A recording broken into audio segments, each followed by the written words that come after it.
Okay, there we go. There we go. Welcome back, everybody. We ended before the break in the world of software, AI, and virtual happenings. We're going to move into the world of physical interaction, human experience. The workplace still matters. To kick us off on this track, we have Megan Henshall.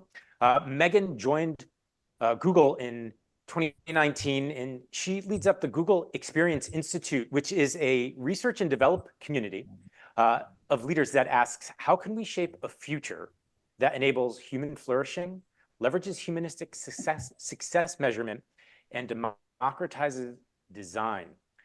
And she's going to walk us through considerations for enhancing workplace experience. Hi, Megan. Welcome to Intent to Impact. The floor is Hi, yours. thank you so much. I'm so pleased to be here. Thanks for the warm introduction. Hello, everyone. So I'm here to share through the lens of the Google Experience Institute some new considerations for workplace experience. And this is really from our very motley crew that we've collected around the globe of experience and environmental designers, scientists, and artists. So next slide. I'd love to start by sharing a little bit about the Google XI, Experience Institute community, and the work that we do. And really our North Star is to identify possible futures for the event and experiences industry. And then we experiment as a collective to figure out how to drive toward the futures with the most promise and potential. And I love this quote because I think it really beautifully demonstrates our approach and methodology. We focus on better understanding cultural catalysts and human root causes and effects related to systemic problems we're all trying to solve as workplace professionals and experienced professionals. And then from a deeper understanding of those problem statements, we assess our roles as designers and professionals that enable those outcomes. And so we really work around the annual calendar to observe and research, collect insights, and do tactical piloting and prototyping to get much clearer on our purpose as an innovation incubator. And so our journey over the last almost 4 years now, we started this initiative back very early days in the pandemic, has led us to and grounded us in a few key knowings. One, experience, whether that's event experience or brand experience or workplace experience, it's not just about the built environment. It's also not just about the stuff or the products that we put in the built environment. It's not about the way we configure the stuff or the built environment. And it's also not just about the way we program or operate workplace or the environments that we gather in. It's about all of those things and the people that fill those spaces, the policies that sort of dictate how we fill those spaces, and the behavioral, social, and cultural norms of these groups. So really, our job is to map a spectrum of journeys for the most complicated thing on the planet, the human condition. And so I just wanted to start with some grounding in that context, and then also a few acknowledgments, right? Like, I'm coming through the lens of Google. Even though we have lots and lots of external partners, I know that every organization is working within a unique context and around various constraints. So what I'm about to share with you is just food for thought based on our learnings and our journey and our interpretations based on our context. So none of this is intended to be hyper prescriptive. Some of it is very subjective. I hope that it's evocative of possibility. And I certainly wanted to call out that these ideas shouldn't compete with others that you've heard in this event today. And I really hope they complement some other things that you've heard. We acknowledge many things can be true simultaneously. Next slide. So I'll start with how we're thinking about the future within the Experience Institute. So some of these principles drive how we think about focus areas and where we lean in. And in my very kind introduction, we talked about some of those key focus areas for possible futures. But we acknowledge that we're headed towards some futures that are suboptimal. Some of them might suck, to say the least. But what is something that is a huge priority for us is to identify and demonstrate our roles and responsibilities in avoiding and mitigating the riskier futures that we're headed toward. Also, we've acknowledged in our research and sort of some of the insights we've collected over the last 3 years that as culture grows more anti-establishment, we're seeing less trust in traditional power structures like government and media, and people really are looking to companies, to the workplace to solve for some of these systemic issues that we face today. We also acknowledge that based on the present, future problems are going to be huge and they're going to be even more complicated. And not all of these problems can or will be solved with stuff, with technology, with built environments, with products. Some of these problems might be better solved by pulling levers around policy or practice or ideology. And we actually want to have access to all of the possibilities. We also acknowledge that while macro drivers, so some of the emergent cultural trends and sort of behavioral adaptations that we're seeing right now may shape the future, how we design is up to us. And we want to explore all the different manifestations of design, what things might look like, but we also want to deeply understand what the risks and impacts might be to the human animal. So we certainly want to explore what the workplace might look like, what the future of inclusive gathering spaces might look like, but also how might that impact the human brain? How might that impact us emotionally and our ability to meaningfully connect with one another? So we believe deeply that design is human and we are the designers. Next slide. So this is a very huge simplification, but I wanted to keep it simple for the purposes of our very short time together. And one of the points of view that is emergent out of our community is that connection is the meaning of life. And so this is from a boatload of quantitative and qualitative data, and obviously through our lens, but we believe connection manifests in 3 ways. Connection to self, so self-actualization, personal well-being, work-life balance, really understanding, but also being given what we need in order to flourish. Connection to others, so community, less transactional relationships, a sense of belonging, and connection to purpose, meaningful work, a mission, and then work that's values aligned. We also believe that the lack of connection in these 3 dimensions of life is leading to a tremendous amount of suffering, not just in the workplace, but in the world. So if that's true, we started to dig into what are the key blockers of connection. And we obviously started this journey through the lens of bringing people together for events and experiences. But as we started to do experimentation in event environments, we realized very quickly that events are a microcosm of life. They're a microcosm of work. And so much of what we were learning translates beautifully to the workplace and to many, many other dimensions of life. So some of the key blockers that we identified are distribution. So at Google, we have fewer co-located teams than we've ever had in the past. We have way more virtual meetings. So we've seen a 103% increase in virtual meetings between 2019 and 2023, huge. We also are now seeing that 78% of our teams are distributed, so no longer co-located, and that's up from 48% in 2019. So teams are all over the world, and it's so much harder to get them together and to get them to connect meaningfully. We also are up against a ton of tech limitations. If we're distributed, we're super dependent on technology to connect people and to get work done, right? But we know that technology requires a much higher cognitive load. So being on video calls actually impairs our ingrained abilities to interpret verbal cues. It eats up our working memory function because it requires sustained and intense attention to words instead. That's actually not how our brain works most optimally.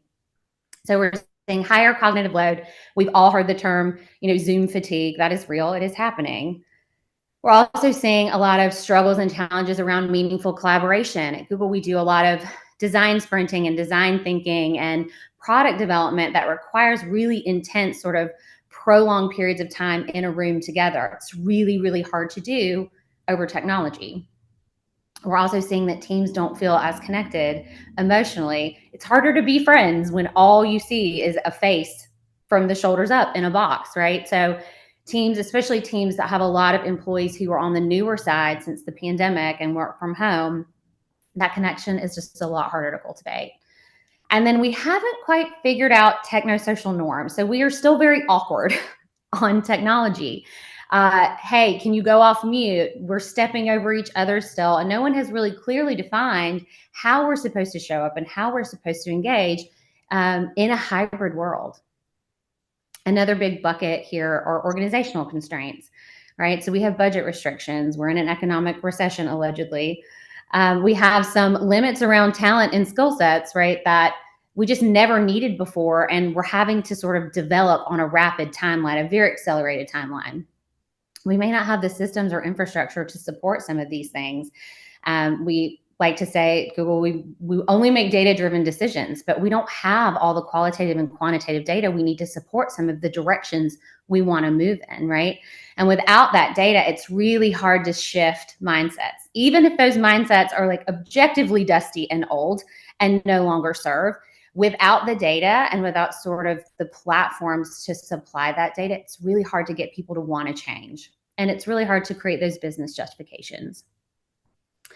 And then the last one that we've really noticed and leaned into are cultural constructs and norms. And this is like traditional ways of working, traditional ways about how we think about productivity, our habits in the workplace and our habits with how we gather and how we interact with one another, our expectations for what things should be based on sort of outdated paradigms. And then language.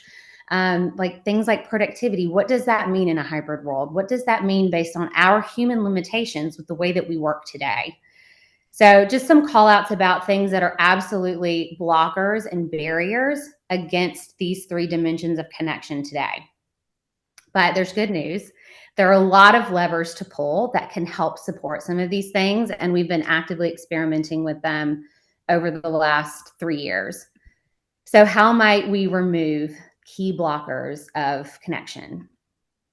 So these are some of the design considerations that we've been exploring. And I wanted to purposely get through the content rather quickly so that we would have lots of time for conversation. I'm so happy to take questions and make this a dialogue.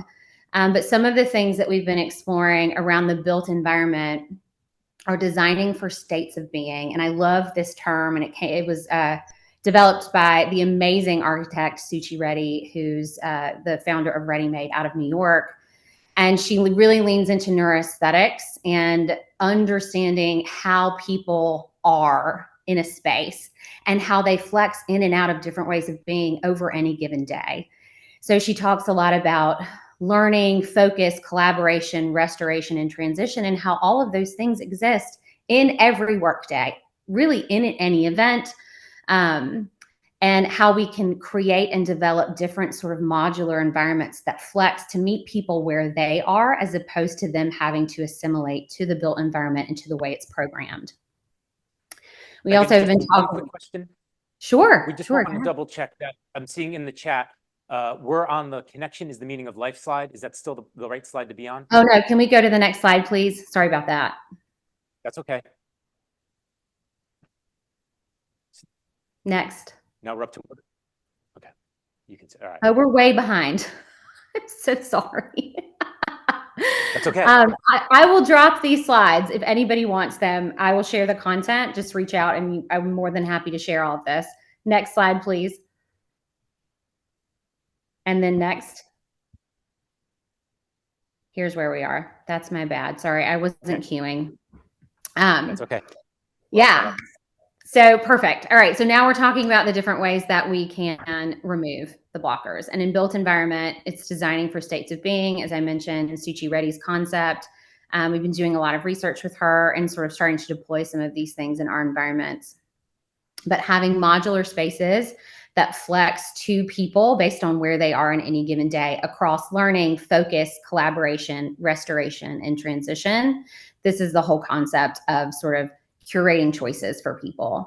We're also talking a lot about common sense analytics and making our buildings, our built environments smarter so that we understand how people are behaving, how people are using them. Some other levers related to programming that we've been experimenting with are different ways of enhancing social connection. And while I acknowledge no design can create or force community, a design can help or hinder people to act in certain ways. And so we've been trying different types of spaces and different types of operating and activating space that encourage people to connect with one another, that encourage people to share ideas, that spark creativity and innovation. We've also been playing around with ritual and customs in the workplace. And sometimes I get crazy looks when I talk about this, but it's a way of tapping into a part of humanity that we haven't traditionally tried to tap into in a work environment. But I think ritual and customs are part of who we are. It dates back to when we were tribal communities. And where we're deploying this, we're actually seeing a wonderful response. It feels like something very familiar. It feels like something that bonds people. And this can manifest in a number of different ways. We're also programming spaces to be community driven and really cultivate belonging. So we've had a couple different campaigns around belonging, really trying to better understand who is showing up to the office and sort of their full personhood. We've been talking a lot about identity and how that plays into how people show up and navigate the world. We've been deploying some well-being and resilience, not just spaces, but also experiences. So we've been partnering with some multidisciplinary artists who specialize in multi-aesthetic experiences. And it's a mix of like digital art and music and natural materials. And it's sort of a 15-minute experience that is supposed to reset your nervous system and promote resilience and well-being. That's just one of the sort of types of spaces and experiences that we've been playing around with. There are a lot out there, but we want to not just point people to websites to support them around mental health and well-being, but tactically program our spaces to give them an opportunity in a short period of time to do something to support themselves. We've been doing a lot of different types of creative and art-based activities. We have maker spaces at Google. We're very, very lucky. But there's also very cheap, inexpensive ways to provide access to art. And what we found through studies and research is that when people do a creative activity, they're actually more productive on the back end. They're more innovative on the back end, and it actually creates really amazing opportunities for community building. We've done some collective art installations. We brought in some artists in residence. Really, really fun. Also supports the community. It's a great way to tap into outside of the office as well. And then just dialogue and feedback loops. So as we program, we bring in behavioral scientists to observe. We talk to people. We have our UX team run interviews. So there are a bunch of different ways to sort of help solve for that blocker of not knowing what people need and want, not understanding their priorities as they evolve. And as we program and bring people together in the workplace, those are the perfect opportunities to have those conversations and create those feedback loops and flywheels. For policy, we talk a lot about, as designers, we shouldn't be designing every moment. We should be curating choices based on our understanding of our audiences.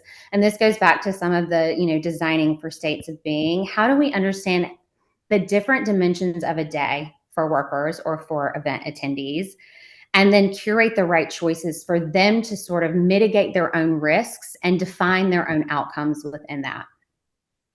And this is all about agency and flexibility. We can't design hybrid work without, taking into consideration autonomy and what people need and how they live their lives outside of work. And then as we look at policy, I think it's really important to acknowledge diversity, equity, inclusion, and also sustainability in the policy building, right? People want to see their workplace, their leaders demonstrating tactically these corporate social responsibility commitments. And then communications and campaigns. This is really understanding what people value. Instead of asking them what they want, what matters to you? What's important to you in your life? What actually sparks vision for you and purpose? And then sort of aligning what we offer to that. Also giving them mission. I think what we've heard resoundingly since the pandemic is that People really want to do something that they feel is contributing to something bigger than themselves. And I don't think we always do a great job of speaking to intention and purpose when we dole out work, right? And we also don't connect it back to the broader intention and mission of the organization. So we're leaning a lot into sort of really clearly articulating intention and purpose. Here's why we made this decision, and here's how it impacts you. And actually, here's how what you're doing feeds into the bigger picture and is part of this bigger organizational flywheel. And doing that at every single level through these sort of communications and campaigns and live conversations amongst teams. So I will stop there and we'll go to the next slide. I put some visuals here just as inspo, but I would love to open this up for questions about any of what I shared. I'm happy to share more about specific projects if that's of interest. You can put questions in the chat, I believe, and then if you're comfortable using your voice, you can raise your hand, and I believe that the lovely Stacy will take you off mute so that we can chat live.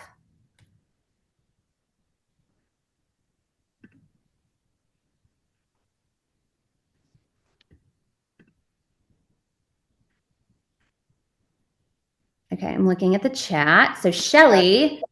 Okay. Yeah, go ahead. Yes. You take it, Megan. I was going to moderate. Go ahead. Okay, go ahead. Great. So Shelly said, I'd love to hear examples of ritual and customs that you're experimenting with. I'm happy to share. So there's this amazing woman, Maya Jaguar, who's actually the cultural alchemist at X, which is our moonshot factory at Google. And she is a ritual expert and interdisciplinary pastor. But she does this thing at X called a Dia. Instead of a traditional holiday party, they actually have a Dia de los Muertos party where they grieve all of the projects that got killed throughout the year, because Moonshot Factory, not all of them make it. In fact, I think more than 80% of those projects never see the light of day, right? So we worked with her to sort of develop different ways of doing this in a work context. And one thing that we did recently at a large industry event is we actually brought Maya in, and she did a ceremony where she honored the land and she invited people to pray with her. Interdisciplinary prayer, but it was basically a moment of silence. Everyone held hands. They set an intention for the week. There was a drumming situation, and everybody, she calls it dance church, but it was such a fun way to kick off that event. And then we had a very similar closing ceremony just to end cap. Everyone reflected together in a moment of silence what they had learned, who they had met, who they had connected with. And then there was an opportunity to like sort of exchange contact information and continue those relationships post-event. Now, this was a very time-bound situation, but we are playing around with this in the day-to-day workplace environment. And I have to say, like, where we're seeing it happen in team pods, or sort of these neighborhood concepts, working really beautifully. And it is creating a lot of connection between team members. Curtis asked, has XI been leveraging the prior Google research on high performance teams? Yes. So we do have an amazing human truths lab, as well as lots of other UX teams, both internally and externally, that we partner with. And we have sort of aggregated all of that. But I will tell you, for the XI stuff specifically, while we wanted to honor what had come before us, we also acknowledged that the pandemic was a point in time that did shift a lot of paradigms, and a lot changed radically. And so we have brought in new partners to sort of refresh some of the previous material and sort of go at things with a fresh lens. So it has been a mix, but there's so much incredible research, and some of it has been shared externally on like Grow with Google and Keynote, some of our blog posts as well.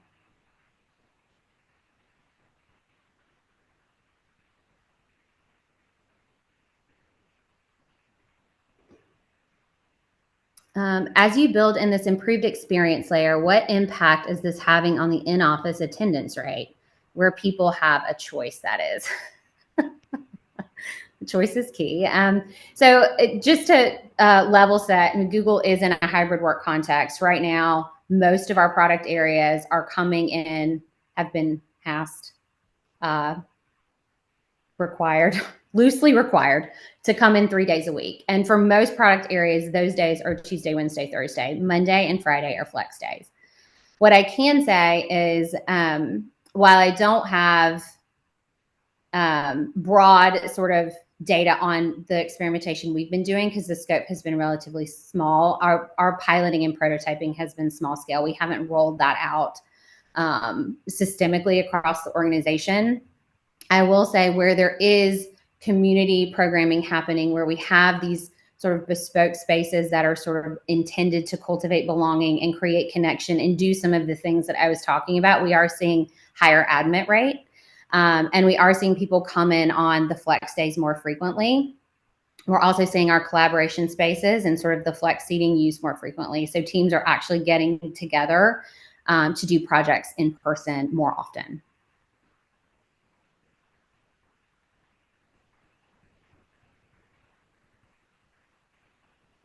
Do you try to include the outside world in daily work? Walking meetings, for instance, routes around the workplace, and if so, how is it used? Yeah, so we do have, in our new sort of design guidance, there is a recommendation to always have access to outdoor space. Like in the Atlanta office, for example, we have a terrace on every floor. We've activated that with sort of tables and lounge seating so people can meet outdoors. We have a lot of like walking paths and non-traditional courtyard and garden spaces across our portfolio. It's not possible everywhere because, you know, weather is a challenge, or the portfolio may have constraints that doesn't allow us to do it. But whenever possible, that is a guiding principle for office design, is having access to outdoors and activating it accordingly. It's not just about having it, it's about programming it. So we do try to do that. It's not everywhere, but it's always a consideration in design. I will say that where we have event spaces, we almost always have an outdoor option, because where teams are gathering for a long period of time, we acknowledge that like being in a dark room with a giant screen for, you know, 6-7 hours at a time, not great. So we'll almost always have an outdoor option, a pre-function space that is a terrace or a garden, so that we can get people outside and into fresh air. Megan, we're at time here. Obviously, you have done an excellent job of piquing people's interest as the questions continue to come in. We do have to get to the next session. If you're going to be around, we can continue. If you have questions, there's a very more commentary. If you can stick around and engage in the chat there, I think people would appreciate it. Yeah, so just calling out, I actually have to run to pick up my son at school, but I'm going to throw an alias into the chat. If you have more questions about XI or you want to reach out, please feel free to email. Thanks for having me.